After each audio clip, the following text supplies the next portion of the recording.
My name is Maury Shawaki, and I am the Chief Sales Officer here at Viome and also your very gracious host for today. Some of you may have been long time viewers of our previous webinars, and some may be brand new.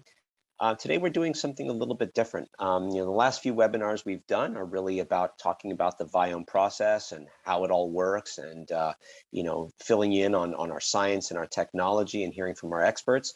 Today we wanted to do something a little bit different. Today we want to just, we want to do a little bit of giving back. We've got some phenomenal people on our clinical nutrition team. We've got Hillary and Grant and Janelle here today, and these are all experts when it comes to, how our health can be impacted and our wellness, as well as the influence of the many microbiomes in our body specific to moving and our moods. So we're calling today's webinar appropriately Moves and Moods. And I'm just going to give a quick disclaimer here, and then we're going to go ahead and get started. So just so you all know, this presentation will contain advice related to healthcare. The information relayed is not meant to replace the advice of your doctor, but it's meant to supplement. If you know or have or suspect you have any sort of existing health condition, please be sure to consult your doctor's advice before starting or stopping a new regimen. So with that said, I'm going to turn it over to one of my favorite people here at Viome, Hillary Kaiser, our translational science nutritionist, who's going to chat a little bit about moods. Hillary, over to you. Thank you, Maury. Hi, everyone. Thank you all so much for being here today. It's always such a pleasure to connect with our Viome community. My name is Hillary, and I'm a member of our clinical nutrition team here at Viome. Our team works on taking your Viome results, all of that plethora of information that you get. We use artificial intelligence to provide a personalized nutrition program, and we deliver it straight to you in your Viome app. Now, we've talked about the science behind these recommendations in our previous webinars, but for this one, we're going to talk about the lifestyle, right? At Viome, we recognize nutrition is very important, but there's so much more to health than just your nutrition. So we're going to focus on that today, particularly in the context of mental health, because this May is National Mental Health Awareness Month. We're going to talk about healthy habits that will reduce your risk for mental illness and help relieve stress. And I bet most of us could all benefit from some stress relief, right? We've all been through a lot these past few years, and even just looking at the news this week, life is difficult. We have all these new stresses now of vaccinations, quarantines, lack of social interaction, right? Just to name a few things. And it can be a lot to manage. And because of this, the prevalence of mental illness is on the rise. In the first year of the COVID pandemic alone, the prevalence of anxiety and depression increased by 25%, and that's worldwide. So it is so important now, more than ever, that we have these conversations about mental health, and we talk about these things that can help us manage our stress, reduce our risk for mental illness, and help us live a happy and a healthy lifestyle. Next slide, please. So we all come to Viome for the same reason, right? We all want to improve our health. We want to feel our best. But what does it really take to be healthy? Let's look at these two terms. People often use these terms, health and wellness, interchangeably, but they actually mean two different things. And the primary difference between these two is that health is the goal and wellness is that active process of achieving it. Next slide, please. So health is the state where the physical body is free from disease, and wellness is this holistic approach to achieving health. It's the balance of all of these aspects of our lives, are not only our physical health, right? What we put into our bodies, how we move our bodies, but also we need to balance that with our social life. We need to have a healthy spiritual practice. We need to handle our emotions properly. We need to be challenging our brain. We need to be living in a healthy environment, right? Breathing clean air, drinking clean water. And we need to enjoy our jobs, right? We need to feel like we're important in our society. And when all of these things are in balance, this is when we can experience true well-being. So this means that wellness is a lifestyle. The food that we nourish our bodies with is important, yes, but it's just a small piece of the puzzle. Our health is dependent on so much more than what we eat.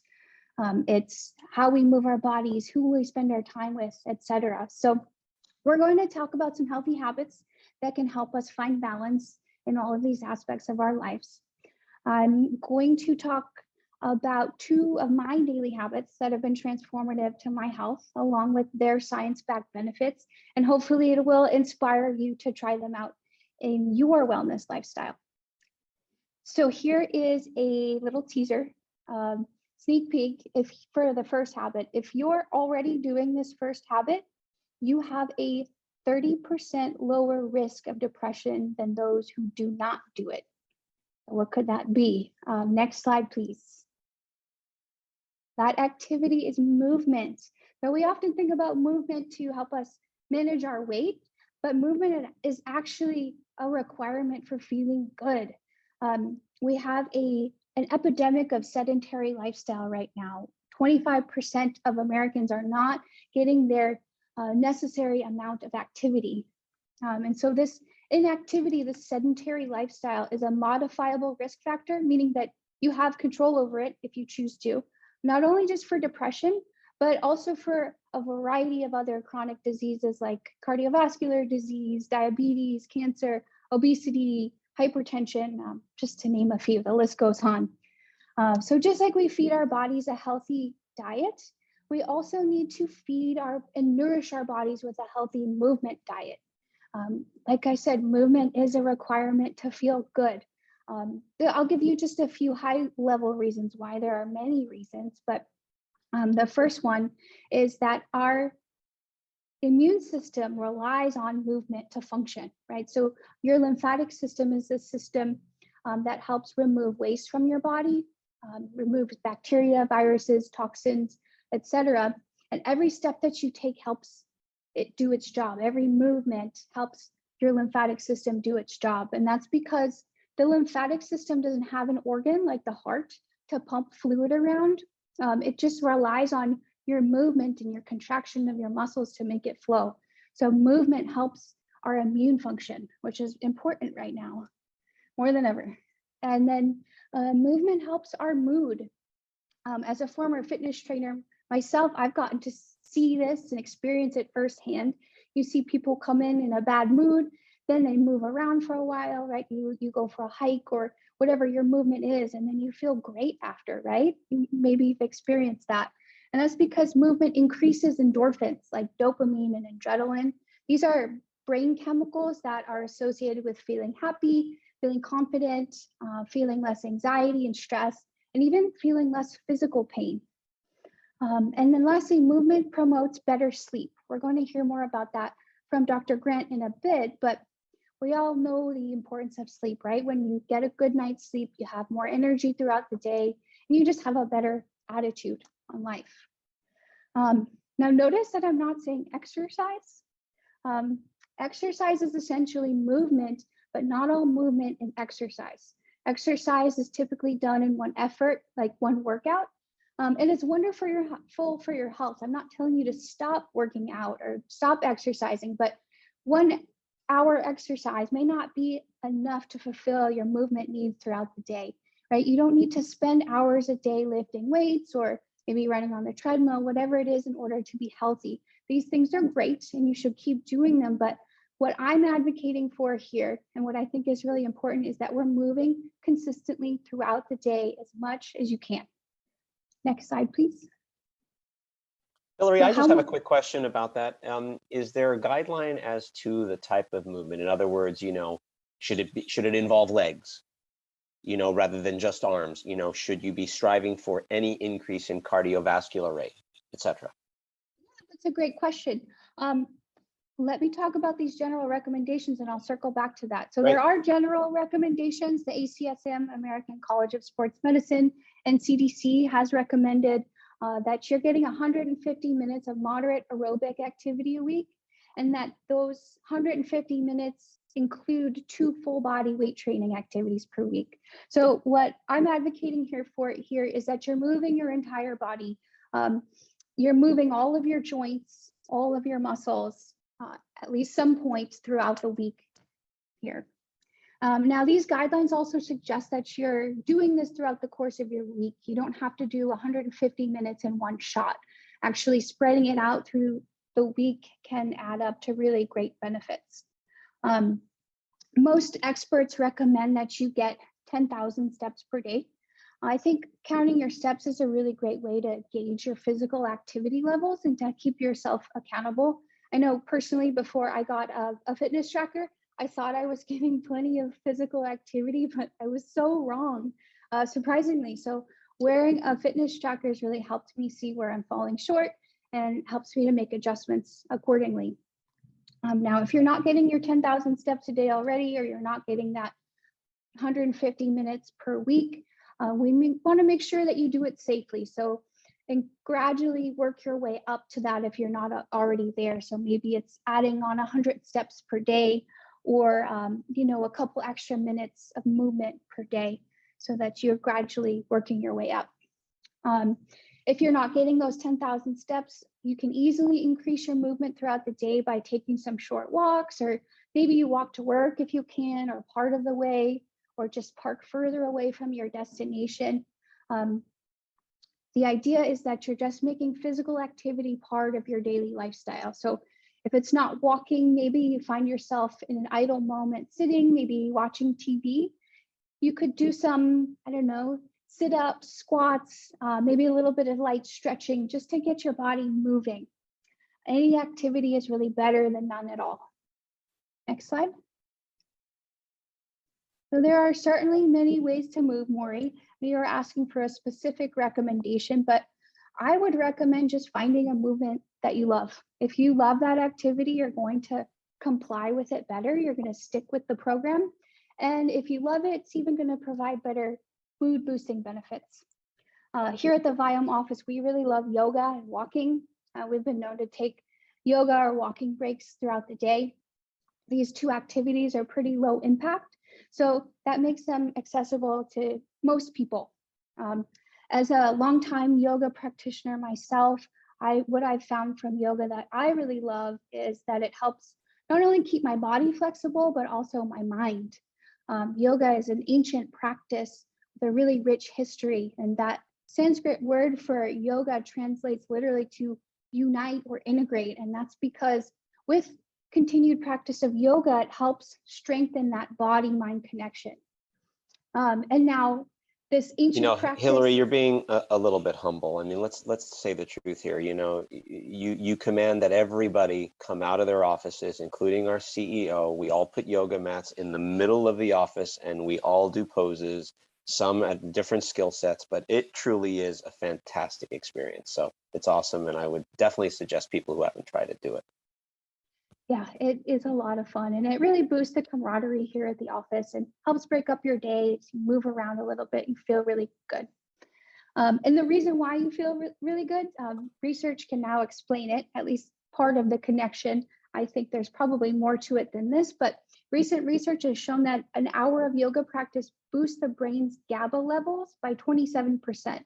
So GABA is one of those neurotransmitters or signaling molecules in the brain that's involved in relaxation. And its levels are typically low in people with anxiety or depression.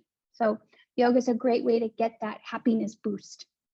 Now, if you've never tried yoga before, you're not flexible, you're out of shape, I don't think that should deter you from trying yoga. We all have to start somewhere. We all have to be beginners at some point. And with technology on our side now, there's plenty of free online yoga classes that you can access. YouTube is a really great resource, and you can just practice from the comfort of your own home, and it's free. And then also free is walking. A 2019 Harvard Medical School study concluded that replacing 1 hour of sitting with walking every day may be an effective strategy to help prevent or reduce your symptoms of depression. Now, you can even boost these benefits of walking even more by walking with a friend, right? Having that social connection is great for our mood, or maybe you walk in nature somewhere and appreciate its beauty. I know that always helps improve my mood. Next slide, please. Now, the second mood boosting daily habit I wanted to share with you all today is mindfulness. Mindfulness is a type of meditation, and there are many different types of meditation. They all have great benefits and science to back them up. But I find mindfulness is just to be a really simple practice that's uh, accessible to everyone, and it has tons of research to support its benefits. I know personally, mindfulness meditation was the first meditation practice I learned. And I think a lot of people come to it first because it's so simple and so effective. Now, if you're unfamiliar with this practice of mindfulness, it's when you focus on being intensely aware of whatever you're feeling in that moment. You sit in silence, you feel it without judging it. Now, this type of meditation can literally change your brain, is what research is showing now. It increases the number of signaling connections in your brain so that you can process your emotions better. And it can even improve your focus too. When we're experiencing periods of high mental demand or high stress, which I'm sure a lot of us are right now, our mind wandering and our lack of focus increases naturally. Have you ever read a page of a book and thought, oh my gosh, what did I just read? That's the mind wandering. And just like we train our muscles to lift weights, we can train our brain to pay attention during our mindfulness practice. So that when we're not practicing, when we're moving about our daily life, we're more mindful. And when we're more mindful, we are more available to the present moment and to the people around us. We listen better, we connect with people better, and we just feel better. So how much of this mindfulness practice do you need to do? The good news is you don't need to practice all day to receive its benefits. The acclaimed neuroscientist Amishi Jha has studied this pretty well, and she's published several studies and books on mindfulness. And what she's been able to prove is that just 12 minutes a day, 5 days a week can help improve our attention and our brain performance. So doesn't need to be a really long practice, doesn't even need to be every day. She found that 12 minutes is the sweet spot. Now, if that 12 minutes seems like a lot to you right now, totally understandable. When you start a new habit, it's really best to start small. And we're going to hear a little bit more about that starting small in a bit. So start small and work your way up. So stay tuned. We have more on that in a bit.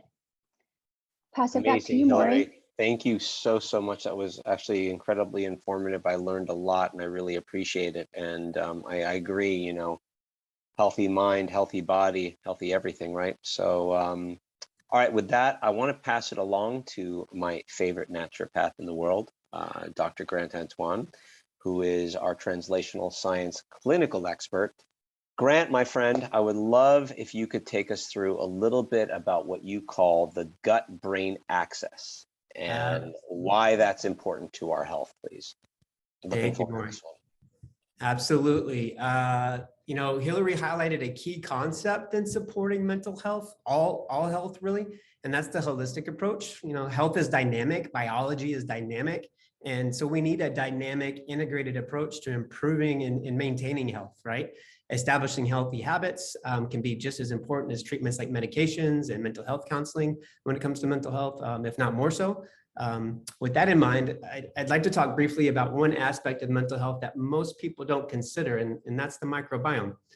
Again, people often think of lifestyle changes like movement, sleep, and diet, but most don't immediately think of their microbiome, which is unfortunate, right? Because it really does play an integral role in physical and mental health, and it truly is a modifiable health determinant, right? It's a variable, and we can shape and form the microbiome, we can influence it, and we can in turn, as we influence the microbiome, it influences other factors of our health. And it's much more than just a gut thing, right? We've spoken before about the influence of the microbiome reaching far beyond the gut.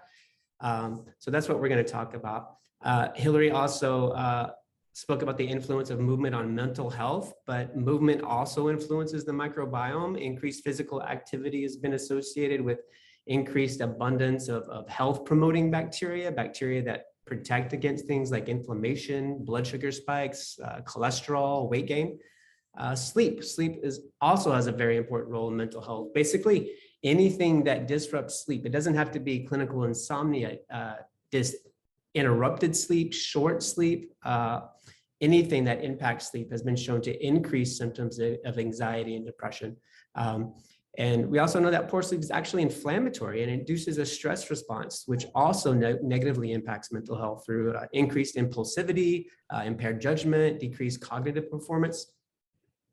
But bringing it back to the microbiome, it's been shown that increased microbiome diversity is positively correlated with increased sleep efficiency and total sleep time, meaning that the more diverse your microbiome, the higher quality sleep you're more likely to experience. There are also certain bacterial taxa that are negatively correlated with sleep quality, like Lactobacillus, corn bacterium, Blautia. The presence of these microbes make it less likely you'll experience high quality sleep.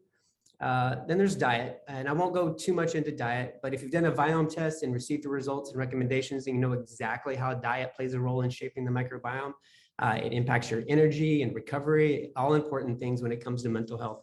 And if you haven't tested, you should, because it's an excellent way to receive an education on nutrition, supplementation, the microbiome, and even your own unique biology. But today we want to focus on how the microbiome is able to impact mental health. And that story really begins with the gut-brain axis. Put very simply, the gut-brain axis is this two-way link between the gastrointestinal tract and the brain, right? It has a major physical connection through the vagus nerve, cranial nerve 10, which directly connects the brain to the gut. The vagus nerve has neurons that run from the brain to the gut and neurons that run from the gut to the brain. And there are actually more neurons that run from the gut to the brain, meaning there's more information being sent to the brain than there is from the brain. Now think about that a little bit. Then there's the enteric nervous system, right? All this collection of neurons that surround the GI tract from the top to bottom. Many call it the second brain. There are actually more neurons in the gut than in the spinal cord, even more than in the peripheral nervous system, neurons that control our muscles, our sensory perception, and more. Other forms of communication, there are indirect connections, right? But they're just as important as those physical communications. Circulating hormones, there are specialized enteroendocrine cells that communicate directly with the microbes in our gut. And they release signaling molecules, hormones to the brain that control hunger, feelings of fullness, digestive enzyme release, and more. Then there's microbial metabolites, molecules produced by microbes, generally through the metabolism of nutrients in our diet.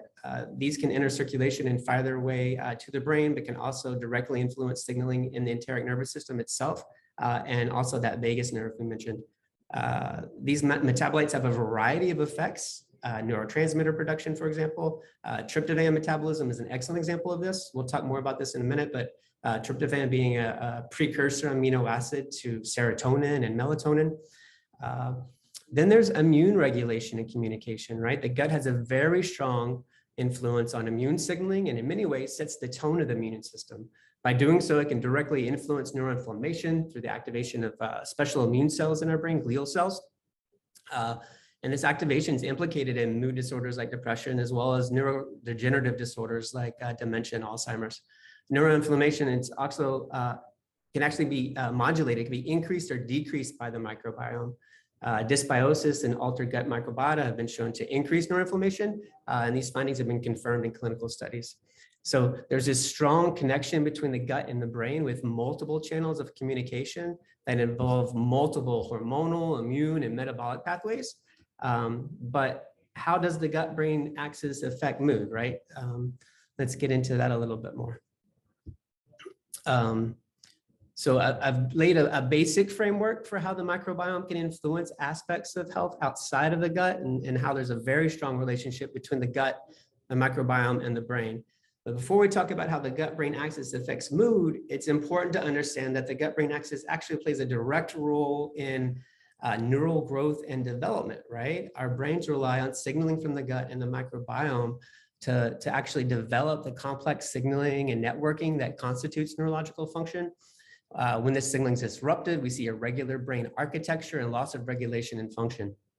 And this is why we see irregularities in the gut microbiome associated with things like schizophrenia, autism spectrum disorders, anxiety disorders, major depressive disorders.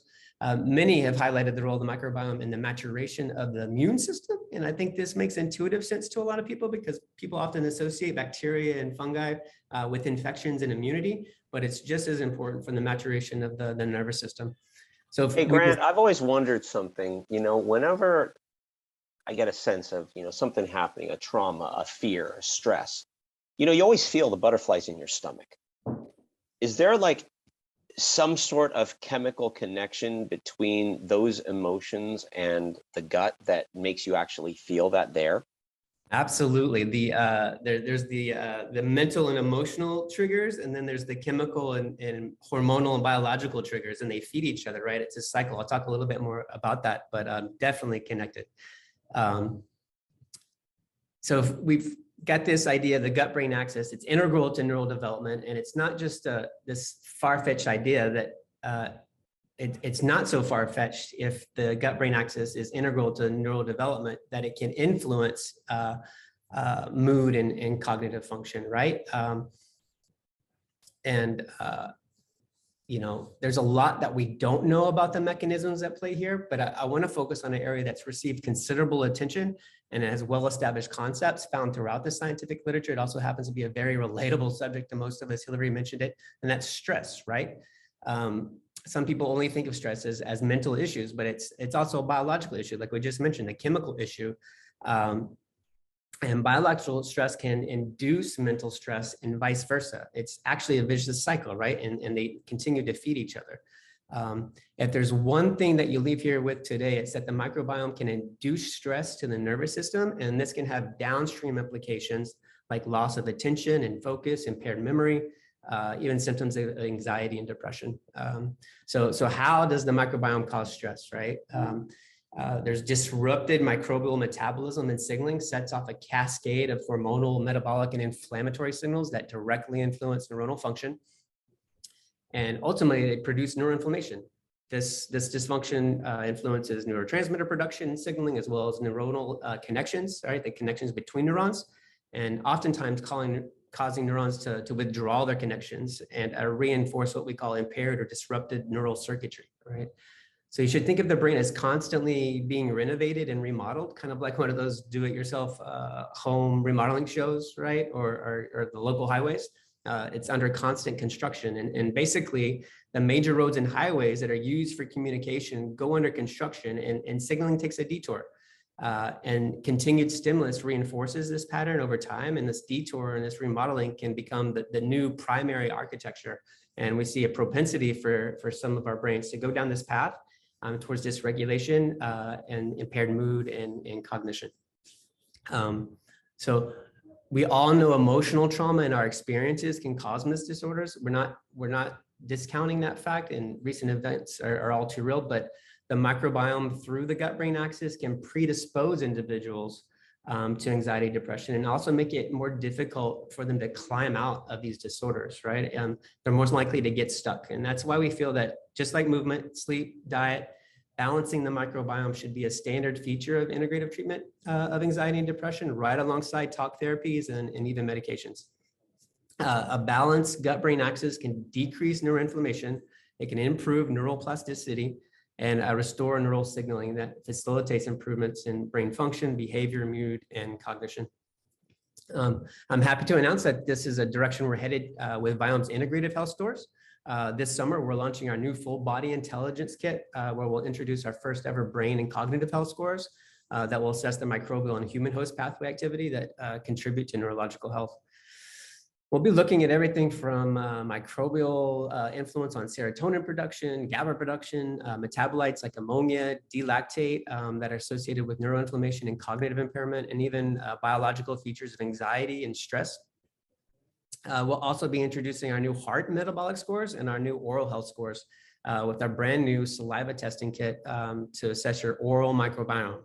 It turns out that oral microbiome is plays just an important role in influencing health as the gut, maybe even more so in some areas. And that leads me to our next topic,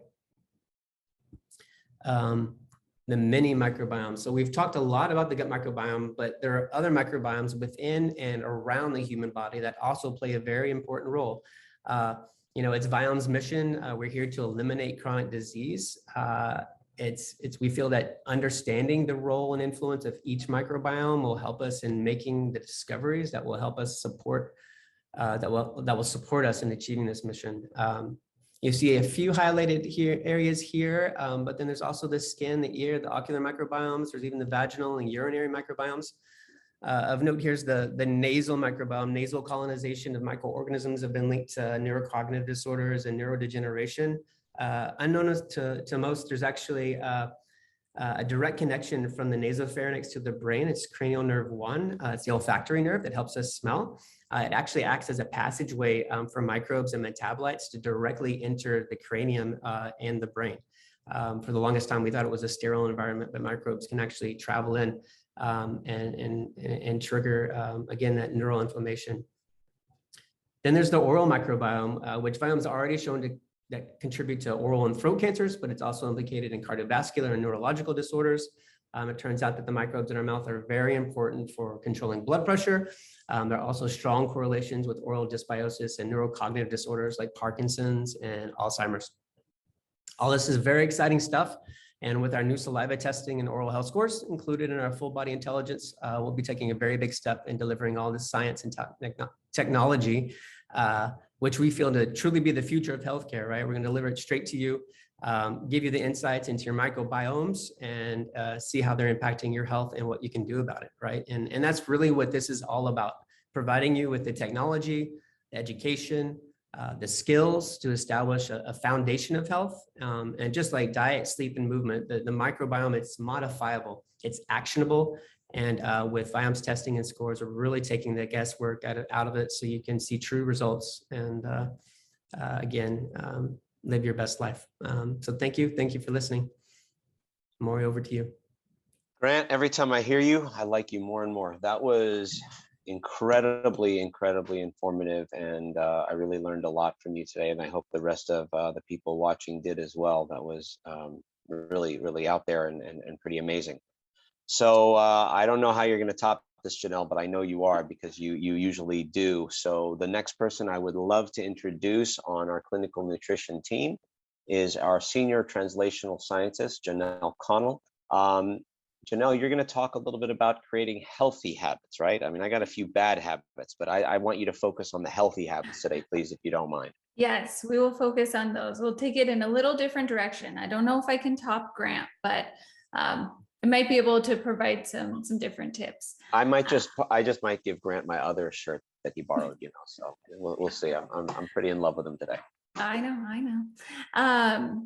Okay, so prior to joining Viome, I actually worked over a decade as a personal health coach. So I have a love for the science of nutrition, but I also really love the science of behavior change. And luckily they go hand in hand, right? Because we can have this really beautiful personalized nutrition plan, but it is just a plan. It requires some action in order to benefit from that plan. And that's what requires behavior change. So I want to touch a bit on some strategies that can help us. I know behavior change is a huge topic. We could probably have a whole webinar series on it alone. But I think it's great that we're talking about it today, because making changes really can be mentally taxing. So we can find a few simple strategies to hopefully make that easier. Before I kind of jump into those steps, I do want to talk about goals versus habits. Goals really are what set our direction, right? We can think of them as a roadmap, but habits are what help us achieve those goals. So while both are ultimately important, it's probably our habits that move us forward. And like Maury, we might think of our bad habits first, maybe like biting our nails or eating sweets before bed. I know that can be hard. But I think if we actually tallied it, most of us probably have more good habits or neutral habits than bad ones, right? You wake up every morning, you brush your teeth, you drink water throughout the day, you make your bed. All of those things are just normal routines that you've created. And that's all a habit is. It's just a settled or regular practice. Because of that, it's something that we have the power to change, and we can also create new habits to help us in whatever stage we're in next.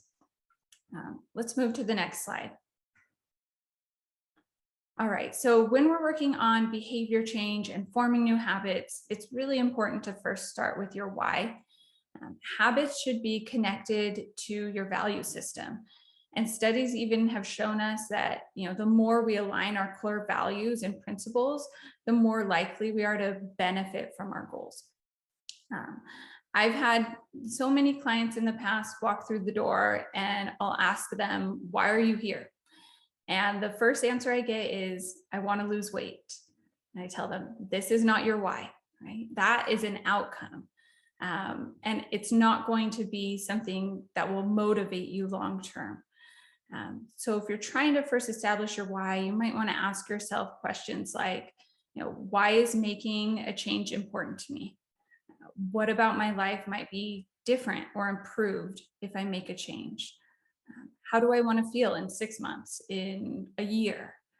Those kind of questions help lead you to your why and help you set goals that align more with your values.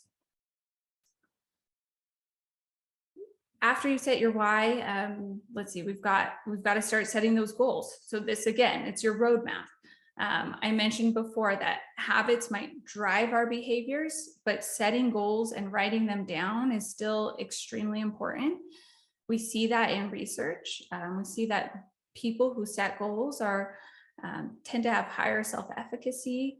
They're more organized in their approach to those goals and overall more successful in achieving them.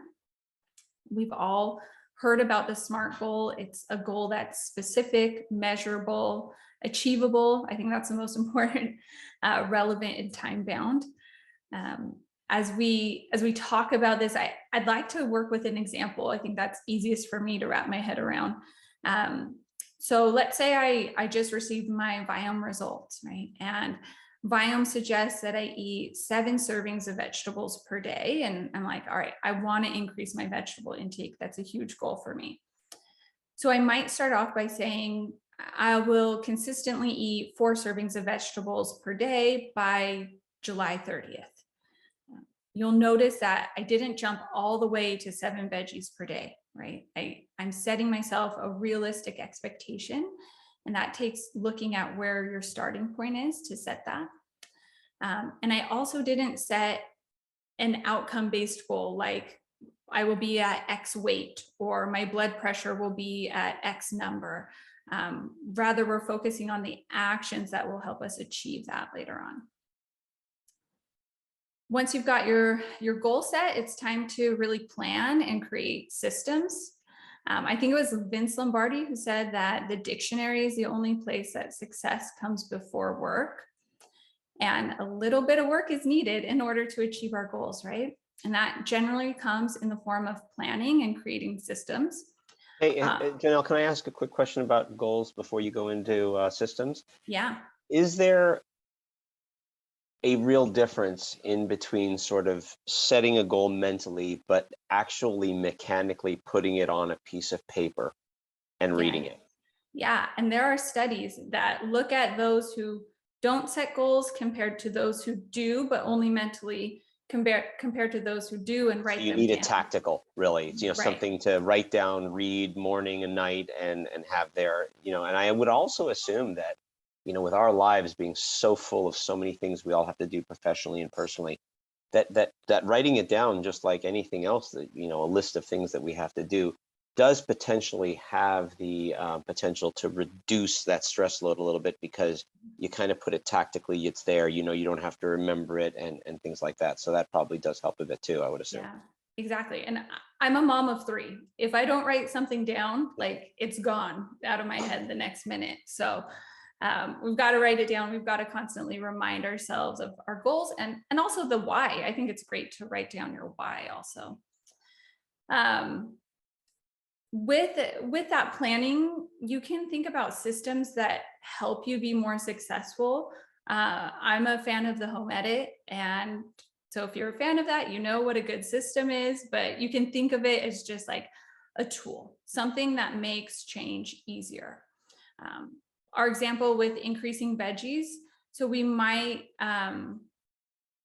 start creating some systems that remind us and visually cue us to do that. It's probably not realistic for me to wake up the next morning and magically start eating vegetables at every meal, if that's something that I haven't been doing prior to this. So a really simple system might be that I'm going to purchase pre-cut veggies each week. I'm going to put them in the front of my fridge. I'm going to see them. It's going to remind me, and it's also going to make eating them easier. All right, let's jump to the next slide. Okay, so you've determined your why, you've set your direction or your goal. Now we're finally ready to build some habits that go with that. These books that we have on the screen here are both really excellent reads if you're looking to build habits. So I want to highlight a couple strategies that each of these authors use. The first one, James Clear, he's the author of Atomic Habits, and he suggests that when we start a new habit, it should take less than 2 minutes to do. So we call this the 2-minute rule. And you can think of it as like, if you want to read before bed each night, the habit becomes read 1 page. Do 30 minutes of yoga becomes take out my yoga mat. Or run 3 miles becomes just tie my running shoes.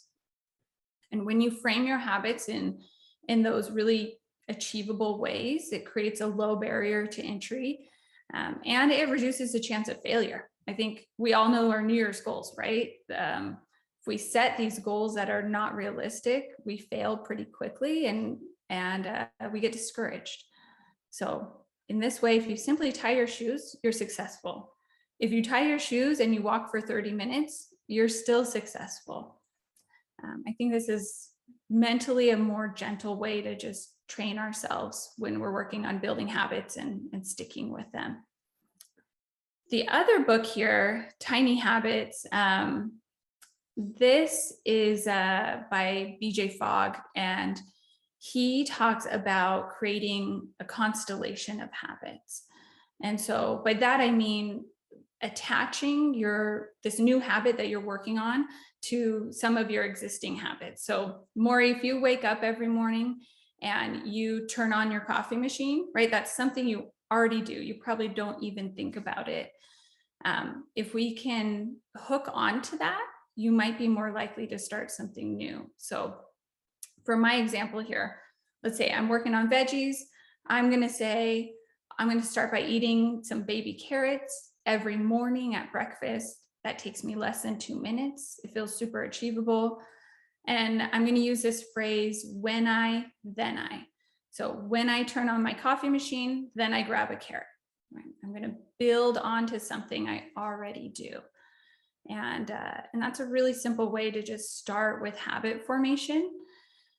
It mimics this idea that you may have heard of marginal gains. So this idea that you just improve by 1% at a time.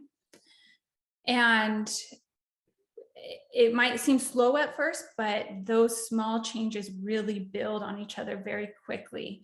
I think it came from actually the British cycling team. They implemented this, and they even looked at like seemingly tiny changes, like finding the right pillow to sleep on at night, right? And as they built all of those, their results came so quick. They went on to win, Tour de France for several years, set Olympic records, all these things. And it's the same idea that we can use, right? Let's take that 1% step, and then we keep going. What else can we get better at by 1%? The last bullet I have on the slide here is to track your progress. And I think about 75% of clients I've ever had will groan when I ask them to track. It's tedious, it feels time consuming, but it doesn't have to be. And the truth is just that it works. There are a lot of studies that show that. So when you track, you create awareness of your habits. You're paying attention to the choices that you make, and that's really the benefit that you get. The key, though, is to not make it overly complicated. So for me and my Viome results, that means just creating a simple checklist. So if I'm working again on this goal to increase vegetables, I personally do this in notes in my phone because my phone's always with me. But I might write down vegetables and the date, and every time I eat one, I'll just put an X or a check mark. It's really minimal effort, and it brings mindfulness to what I'm doing throughout the day. All right, let's go to the next slide. I do want to end and just reinforce that when working on behaviors, you're allowed to have setbacks. It's normal. You should allow yourself to be okay with it. I know it's particularly hard if you're a perfectionist. I can get into that tendency as well. I put this quote on here from James Clear, who says, "Success is a product of daily habits, not once in a lifetime transformations."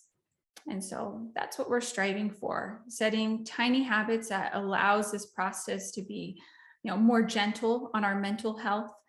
And as we do that, we can really root ourselves in these habits, and it gets easier over time. I'll maybe just mention that, speaking of our mental health today, I've often found it really helpful when I've been working on behavior change with clients, that we end a session with just a brief moment to create some space and focus the mind. We all have so much going on in a day. So when you can take those moments to slow down and focus, I think that's also really, really helpful.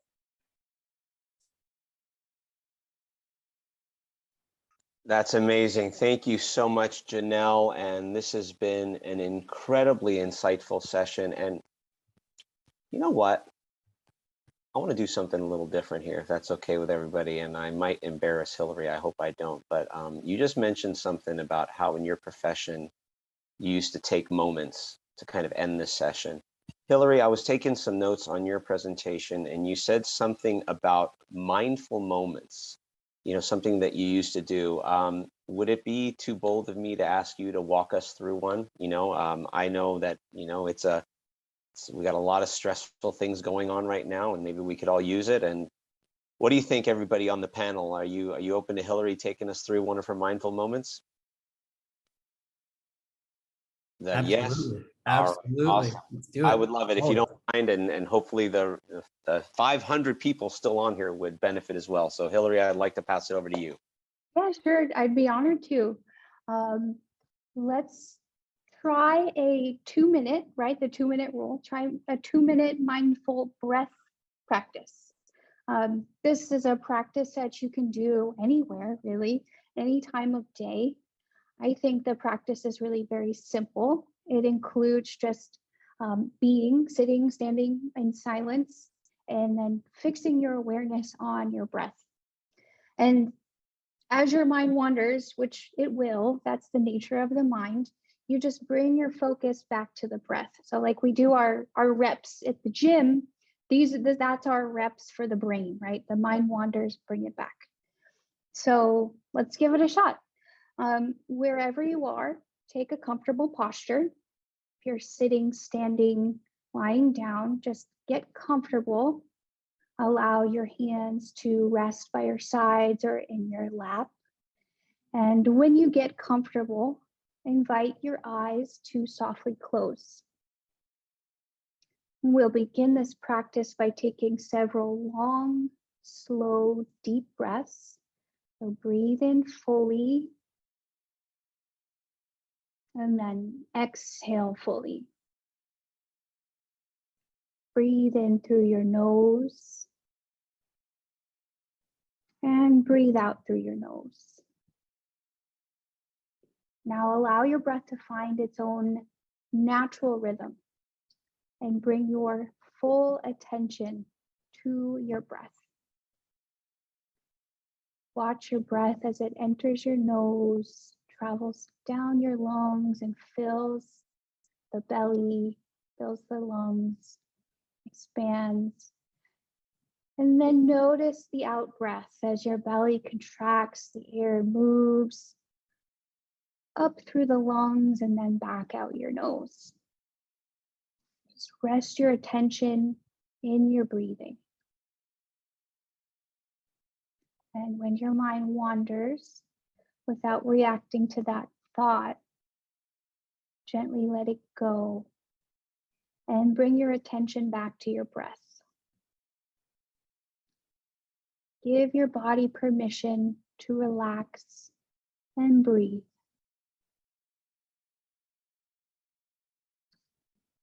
Now we'll end the practice by taking one deep breath. Fill your belly, fill your ribs and your chest. And then slowly exhale and open your eyes. Welcome back. So that's what a 2-minute mindfulness practice looks like. You can take this practice, start with the 2 minutes, and then gradually work your way up to the 12 minutes or more that Amishi Jha recommends.